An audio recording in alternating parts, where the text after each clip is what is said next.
नमस्कार दर्शकों, him express TV में आपका स्वागत है। आज हम जैसे कि आपको पता है कि धर्मशाला में शीतकालीन सत्र जो है विधानसभा का शुरू हो चुका है। तो विभिन्न मुद्दों को लेकर पक्ष विपक्ष के बीच में जो वार्तालाप हो रही है, तो इसी के साथ जो हमारे धर्मशाला के विधायक हैं श्री विशाल नेहरिया जी, आज हम इनसे कुछ बातचीत करना चाहेंगे। कैसे आज मुद्दे जो हैं विपक्ष ने उठाए हैं और आज जो वर्कआउट इनके द्वारा किया गया है वो कहाँ तक सच है और क्या रणनीति जो है इनकी रही है, तो जरूर हम इनसे कुछ वार्तालाप करना चाहेंगे। विशाल जी, धन्यवाद अभिषेक जी। आज शीतकालीन सत्र का आज तीसरा दिन है और तीसरे दिन यहाँ पर सत्र जो है चल रहा है। बहुत सारे सदस्यों ने इसमें हिस्सा लिया, सभी सदस्यों ने अपनी बातचीत रखी है, प्रश्न लगे थे और सरकार ने हर प्रश्न का जो है वो जवाब दिया है। और रही बात विपक्ष की, विपक्ष ने बिना मतलब कि आज फिर हंगामा खड़ा करने की कोशिश की है। और मुझे लगता है कि आज के समय में लोग जागृत हैं, पढ़े लिखे हैं, लोग भली भांति जानते हैं कि जो विपक्ष कर रहा है वह ठीक नहीं है।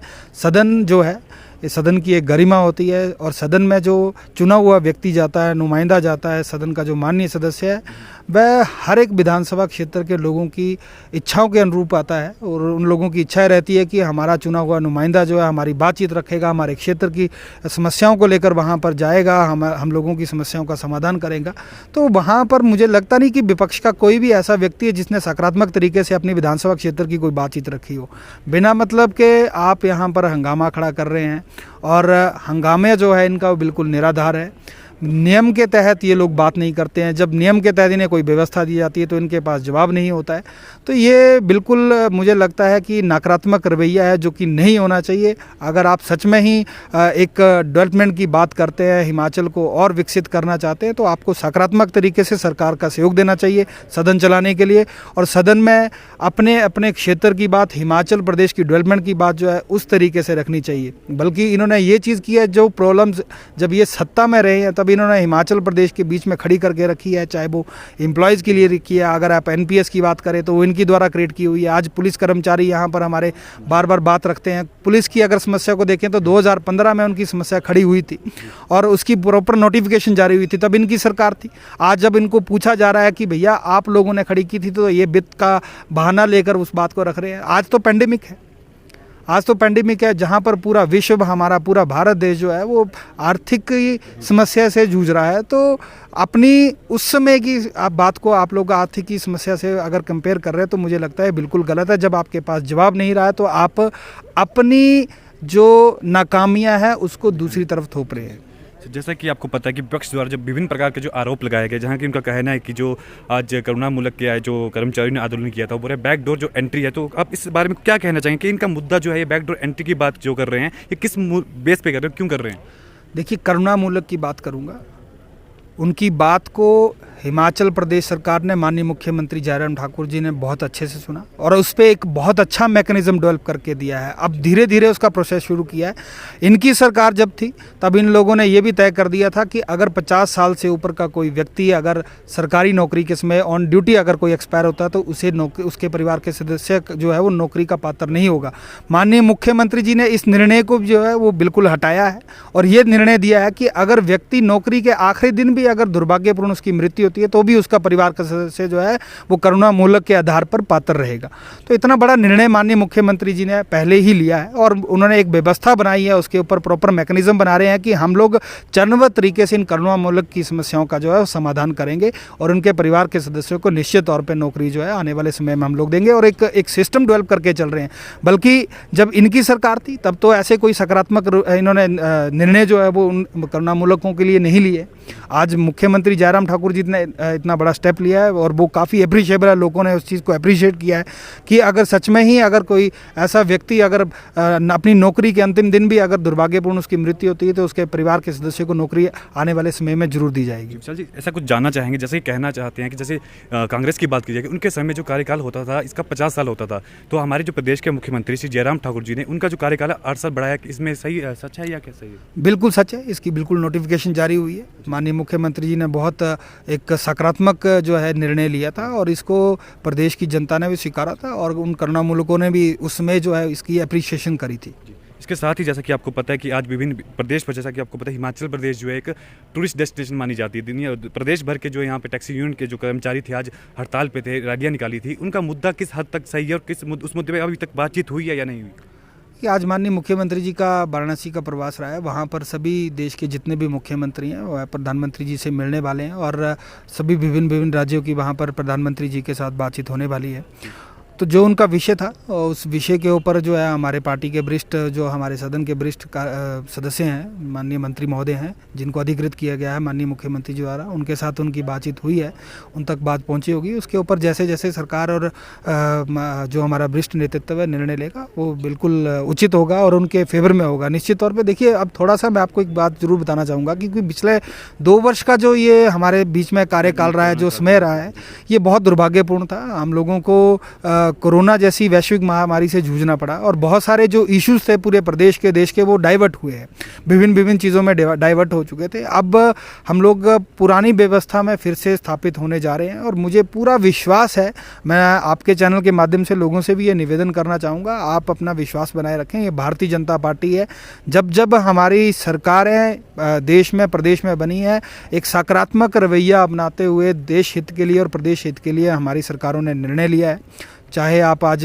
प्रधानमंत्री नरेंद्र मोदी जी के नेतृत्व में देख लीजिए, चाहे हिमाचल प्रदेश में जो हमारे पूर्व में मुख्यमंत्री रहे आदरणीय शांता कुमार जी हैं, उन्होंने प्रदेश के लिए बहुत सारी विकासात्मक कार्यों किए हैं, बहुत सारी योजनाएं वे लेकर आए। आदरणीय पूर्व मुख्यमंत्री प्रोफेसर प्रेम कुमार धूमल जी रहे, उन्होंने बहुत पॉजिटिव तरीके से जो है गाँव की डेवलपमेंट के लिए काम किया, प्रदेश की डेवलपमेंट के लिए काम किया। और कर्मचारी जो हिमाचल प्रदेश के कर्मचारी अधिकारी हैं, उनके लिए बहुत सारी चीज़ें वो लेकर आए, बहुत सारे भत्ते उनको उनके सरकार के समय मिले। और अब माननीय मुख्यमंत्री जयराम ठाकुर जी के नेतृत्व में जो आप देखिए कई जन लाभकारी योजनाएं चल रही हैं। आज हिमकेयर योजना यहाँ पर चल रही है, मुख्यमंत्री गृहिणी सुविधा योजना चल रही है, लोगों को मुफ्त में गैस कनेक्शन बांटे गए हैं, मुफ्त में 5 लाख रुपए तक का इलाज हो रहा है। आज जेजेएम स्कीम हिमाचल प्रदेश में चल रही है, मुफ्त में जिन घरों में नलके नहीं लगे थे, अब इतने साल ये लोग 60 साल देश के अंदर राज किया, आज दिन तक इन लोगों से जो है वो कनेक्शन हर घर में नहीं लगे हैं पानी के लिए। आज मुफ्त में जेजेएम स्कीम के तहत हम लोग हिमाचल प्रदेश के अंदर कनेक्शन दे रहे हैं। तो इस तरीके से हम लोग एक सकारात्मक तरीके से काम कर रहे हैं, जिसमें इन लोगों को बहुत पहले से काम कर लेना चाहिए थे, वो नहीं किए। आज भारतीय जनता पार्टी की सरकार ने ये बेड़ा उठाया है और इसको हम बखूबी निभा रहे हैं और आगे भी निभाते रहेंगे। और मुझे पूर्ण विश्वास है कि इन कामों के ऊपर फिर से जो है प्रदेश की जनता मुहर लगाएगी और आने वाले समय में, आने वाले 2022 में जब आम चुनाव होंगे हिमाचल प्रदेश में, निश्चित तौर पर पुनः एक बार जो है भारतीय जनता पार्टी की सरकार बनेगी। माननीय मुख्यमंत्री जयराम ठाकुर जी के नेतृत्व में एक बार अच्छे से काम जो है पूरे हिमाचल प्रदेश में फिर से चलेगा। जी विशाल जी, जैसा कि विपक्ष का ये भी कहना है कि जो मैक्सिमम मुद्दे जो उठा रहे हैं वो महंगाई को लेके, बेरोजगारी को लेके उठा रहे हैं, तो इस बारे में थोड़ा क्या कहना चाहेंगे आप? देखिए, महंगाई और बेरोजगारी एक प्रमुख मुद्दा है, मैं इस बात से बिल्कुल सहमत हूँ। पर देखिए, आप आज आज़ादी को लगभग 75 वर्ष पूरे होने को आ गए हैं, जिसमें से कि 60 वर्ष इन लोगों ने देश पे राज किया है।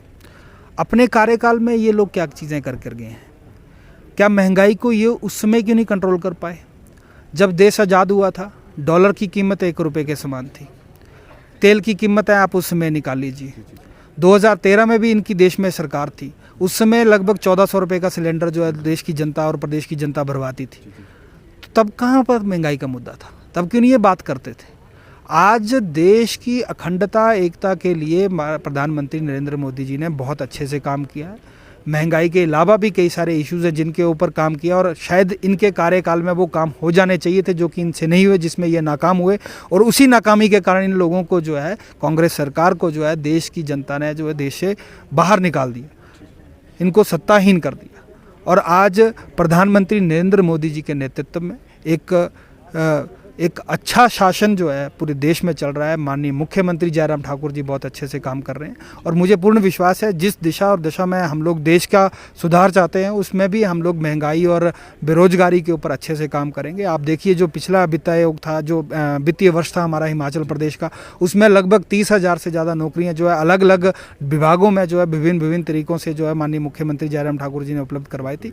आज हम चरणबद्ध तरीके से हर विभाग में जो है वो नौकरियाँ निकाल रहे हैं और मुझे विश्वास है कि इस तरीके से एक अच्छी व्यवस्था जो है सभी विभागों में माननीय मुख्यमंत्री जयराम ठाकुर जी खड़ा करके देंगे।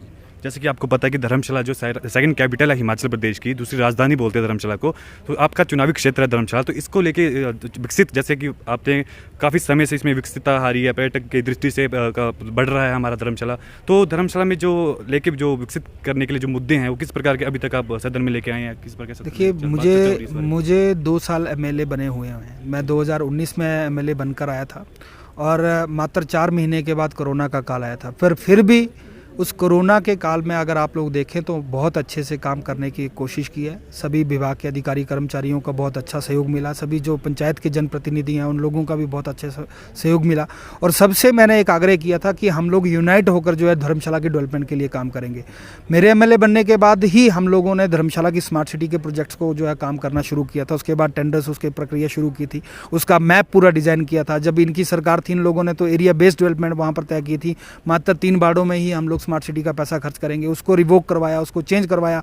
आज स्मार्ट सिटी का प्रोजेक्ट के माध्यम से हर वार्ड में जो है पैसा खर्च किया जा रहा है। आज जितना भी कॉरपोरेशन का एरिया, हर गली जो है इंटरलॉकिंग पेबल टाइल्स के साथ हम लोग कनेक्ट कर रहे हैं। हर गली को हम लोग एक अच्छी लाइट दें, हर शहर के हर एक जगह पे जो है अच्छी लाइट हो, ऐसी स्मार्ट एलईडी लाइट्स हम लोग 25 करोड़ रुपए की लागत से जो है धर्मशाला के अंदर लेकर आ रहे हैं। स्मार्ट रोड लगभग 20 करोड़ रुपए की लागत से धर्मशाला शहर के अंदर हम लोग बना रहे हैं, जिसका 5 किलोमीटर का स्पैन होगा। उस 5 किलोमीटर स्पैन के अंदर हम लोग दोनों तरफ अच्छे वॉकवेज देंगे। जितनी भी हमारी पानी की पाइपें हैं, जितनी भी हमारी इलेक्ट्रिसिटी की लाइंस हैं, वो सारी अंडरग्राउंड हम लोग करेंगे। डिजिटल बोर्ड ऑफ इंफॉर्मेशन होगा, अच्छे सेल्फी पॉइंट्स होंगे जो कि धर्मशाला को निखारेंगे। एक अच्छा धर्मशाला जो है हम लोग वहाँ पर रिप्रेजेंट करने जा रहे हैं। इसके अलावा आप लोग देखें, पर्यटन की नगरी के तौर पे हमारा धर्मशाला पहले से ही विकसित है, उसको और अच्छे से हम लोग उसका विकसित करें। अभी आने वाले जनवरी महीने में हम लोग धर्मशाला को रोपवे बनाकर जो है तैयार करके जो है वो वहाँ पर दे रहे हैं। इसके साथ साथ पंचायतों की तरफ कोई नहीं देखता था। पंचायतों का पिछले 2 साल के अंदर मैंने जो है वो बिल्कुल बेड़ा उठाया था, जिम्मा उठाया था, जिसमें हर पंचायत में मैंने एक संकल्प लिया था कि हम लोग वहाँ के बच्चों के लिए जो है वो वहाँ पर प्लेग्राउंड और पार्क बना कर देंगे। उन बहुत सारी चीज़ों को हम लोगों ने व्यवस्थित तरीके से काम करना शुरू किया और आज लगभग 60% ऐसी पंचायतें हैं जहाँ पर ये बनकर तैयार हो चुकी हैं। वहाँ के लोगों को, स्थानीय लोगों को हम लोगों ने समर्पित की हैं। इसके अलावा आप देखें कि पुराने तरीके से हम लोग, हमारे जो पूर्वज थे वो घराटों में आटा पीसा करते थे, जहाँ पर पानी के माध्यम से चक्की चलती थी। उन पुराने 6 घराटों को हमने पुनः स्थापित वहां पर करके दिया है। आज उन घराटों से आटा लोग जो है अपने घरों तक लेकर जा रहे हैं। हमारा जो डीसी ऑफिस है वहां पर जो है सेल्फ हेल्प ग्रुप के माध्यम से उस आटे को बेचा जा रहा है। स्वरोजगार वहां पर लोगों को हम लोगों ने जोड़ा है। इसके अलावा जो हमारे पुराने प्राकृतिक स्रोत हुए करते थे पानी के, जिसमें हम लोग बावड़ियाँ जिनको कहते थे, वो बावड़ियाँ खत्म हो रही थी, विलुप्त हो रही थी, उन बावड़ियों को भी पुनर्जीवित जो है हमने इन धर्मशाला विधानसभा क्षेत्र के अंदर करके दिया है। और लगभग ऐसी 56 पंचायतें हैं जिसमें हम लोगों ने बनाकर, जिसका बहुत तेजी से काम शुरू हो रहा है, जिसमें लगभग 16 ऐसी बावड़ियां जो बनकर तैयार हो गई हैं और 56 का काम चल रहा है और 110 का हम लोगों ने टारगेट लिया है। इस तरीके से काम कर रहे हैं। ये नेचुरल चीज़ें भी, जो पुरानी हमारी प्राकृतिक चीज़ें थी, इनको भी हम लोगों को बचाए रखना है। अभी हमारी एक संस्कृति है, उसको बचाए रखने में हम लोग प्रयत्न कर रहे हैं। इसके साथ जो हमारा कल्चरल, जो हमारा एक्टिविटीज़ है, जो हमारी कल्चरल ड्रेसेस होती थी, उन सारी चीज़ों को भी हमारे लोग अपनाएं, उन सारी चीज़ों उस दिशा में भी हम लोग काम कर रहे हैं।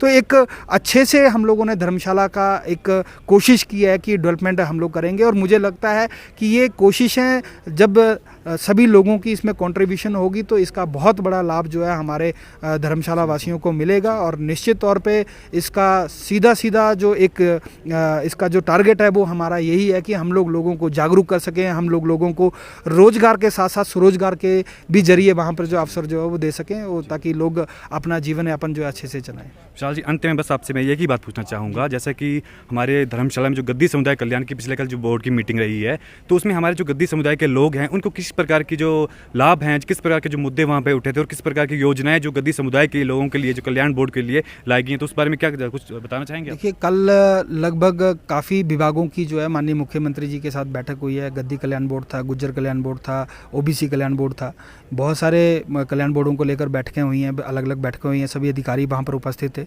और जो नॉमिनेटेड गैर सरकारी और सरकारी जो इसमें सदस्य थे वह भी सारे मौजूद थे। सभी ने अपने अपने क्षेत्रों से आए थे, उन लोगों ने बातचीत रखी।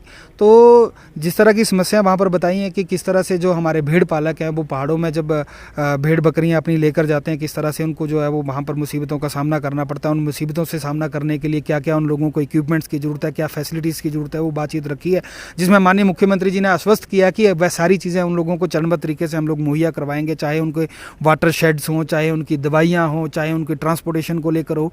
ये सारी बातें वहाँ पर आई हैं। और जो वूल है, जिसे मतलब जो भेड़ों से हमारी वहाँ से ऊन निकल कर आती है, उनसे जो कपड़ा तैयार होता है, गर्म कपड़ा होता है, सर्दियों के इसमें उसका काफ़ी सहयोग मिलता है। उनके कोई ऐसे व्यवस्थित स्थान हो जहाँ पर वह उचित मूल्य पर उसको बेच सके, ऐसे भी स्थापित किए जाएँ, क्योंकि अभी वर्तमान समय में उनको बाहरी राज्यों में जाना पड़ता है, वहाँ पर बेचना पड़ता है। जो बाहर से भी हमारे कुछ ऐसे लोग हैं वो भी इलीगल तरीके से यहाँ पर अपनी भेड़ बकरियाँ चराने के लिए आते हैं, उनको भी रोका जाए, उसके लिए भी व्यवस्था खड़ी करी जाए। ये सारी बातचीत वहाँ पर आई है, जिसमें विभिन्न विभागों को जो है आदेश जारी कर दिए गए हैं, ताकि जो हमारा हिमाचल प्रदेश का जो भेड़ पालक है, जो हमारा यहाँ पर दिन रात मेहनत करता है, अपने परिवार का जो है वो जीवन चलाता है, तो उसके लिए कोई मुसीबतें खड़ी ना हो। तो इसके लिए अच्छे तरीके से सकारात्मक कदम जो है उठाए जाएं। सरकार ने ऐसी कोशिश की है। हमारे चैनल के माध्यम से प्रदेश की जनता जो इस टाइम हमें देख रही है, उसको क्या संदेश देना चाहेंगे आप? अभी मेरा सभी से यही आग्रह है कि पेंडेमिक का समय था पिछले 2 वर्ष से, और अभी ओमिक्रॉन वायरस जो है वो फिर से पूरे देश में उसका सैंपलिंग जो है जगह जगह पर हो रही है। वह वायरस यहाँ पर देश में ना फैले, इसके लिए हम लोगों को बिल्कुल सतर्क रहना चाहिए। और जो कोविड के नियम है जो सरकार और प्रशासन द्वारा दिए जाते हैं, उन नियमों का पालन करें। और इसके साथ साथ मैं आप सभी से ये भी निवेदन करना चाहूँगा, हम लोग इंसान हैं और इंसानियत की भूमिका हम लोगों को निभानी चाहिए। ऐसे में कोई अगर व्यक्ति किसी को कोई किसी तरह की आवश्यकता रहती है तो उसका आप बिल्कुल फ्रंट फुट पर आकर उसकी हेल्प करें, ताकि वह अपना जीवन भी बचा सके, अपने परिवार का भी जीवन बचा सके। और आपका एक छोटा सा सहयोग जो है उसके लिए बहुत बड़ा सहयोग के रूप में उसके जीवन भर में याद रहने वाला है। इसी कामना के साथ मैं आप सभी से ये निवेदन करता हूँ कि इस मानवता का परिचय आप लगातार देते रहे। आप सभी का धन्यवाद। धन्यवाद विशाल जी। जैसे कि आपने देखा कि हमारे धर्मशाला के माननीय विधायक जो है विशाल नेहरिया जी ने हमसे बातचीत की, कैसे कि उन्होंने बताया कि किस प्रकार के मुद्दे आज उठे हैं, पक्ष विपक्ष के जो वार्तालाप हुई है उसके बारे में उन्होंने कुछ बताया। तो इसी के साथ मुझे दीजिए इजाज़त, मिलते हैं नेक्स्ट वीडियो में जल्द से जल्द। तब तक के लिए हमारे इस टीम को ज़्यादा से ज़्यादा शेयर करें, लाइक करें, ताकि हम ऐसे ही आपको अन्य जो वीडियो है जल्द से जल्द आपके सामने समक्ष लेके आएँ। तब तक के लिए जय हिंद, जय भारत।